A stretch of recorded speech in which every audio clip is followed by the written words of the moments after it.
Alors l'entreprise et la reprise. Le point principal et la pierre angulaire de la réaction de l'entreprise et de ses actions en période de pandémie, c'est l'article 24 du Code du travail que nous avons déjà eu, je crois, l'occasion de citer. Cet article impose aux employeurs, aux entreprises de prendre toutes les mesures nécessaires pour assurer la sauvegarde de la santé et de la sécurité des salariés qu'ils emploient. Donc on est dans une situation très claire où la loi impose aux employeurs, aux entreprises de prendre absolument toutes les mesures nécessaires. Donc on ne parle pas de mesures raisonnables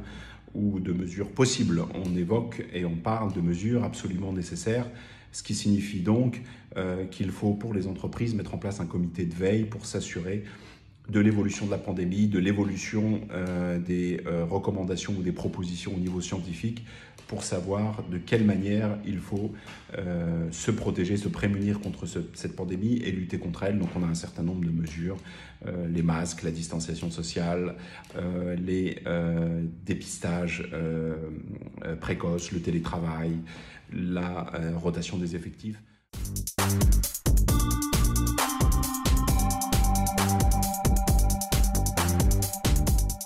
La reprise et les salariés. Alors, du point de vue du salarié, même si on comprend que certains, compte tenu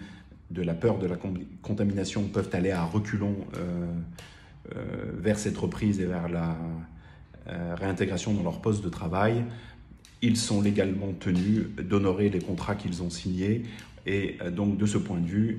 dès lors que l'entreprise respecte les mesures élémentaires en matière de protection et de lutte contre la contamination au Covid-19,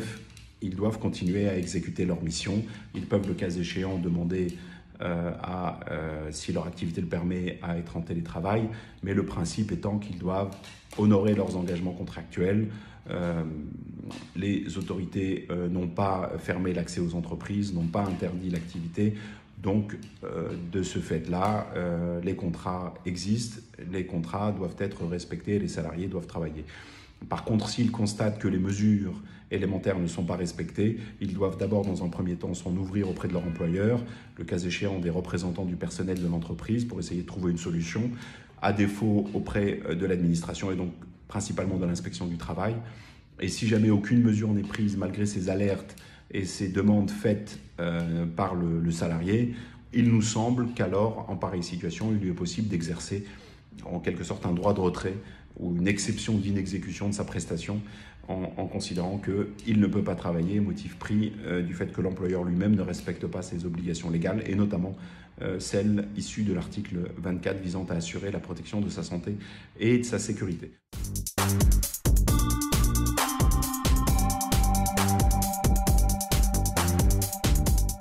Un certain nombre de recommandations ont été émises, notamment pour permettre la reprise, que ce soit de la part de la CGEM ou du ministère de l'Emploi, pour indiquer les conditions dans lesquelles une reprise optimale d'activité pouvait se faire à moindre risque. Donc l'ensemble de ces recommandations,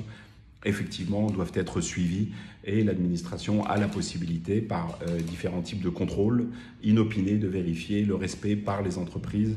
de ces différentes normes qui sont mises en place. Alors, ces normes ne sont pas contraignantes au sens où elles émaneraient d'une loi, mais elles sont contraignantes du fait de l'obligation pour l'employeur de respecter les dispositions de l'article 24 du Code du travail et donc de prendre les mesures nécessaires. Donc ce sont ces recommandations ou ces préconisations de l'administration, ministère de l'Emploi, ministère de la Santé, ministère de l'Intérieur parfois, qui permettent de décliner ces mesures nécessaires et de s'assurer que l'employeur les a prises. Et donc s'il ne les a pas prises, il s'expose effectivement à un certain nombre de sanctions qui sont assez vastes et qui peuvent aller de sanctions pécuniaires jusqu'à la fermeture temporaire de l'établissement. Donc là, on est typiquement dans le rôle traditionnel de l'administration de vérifier la mise en œuvre et la bonne exécution des normes et des règles qui ont été édictées pour la protection de l'intérêt général.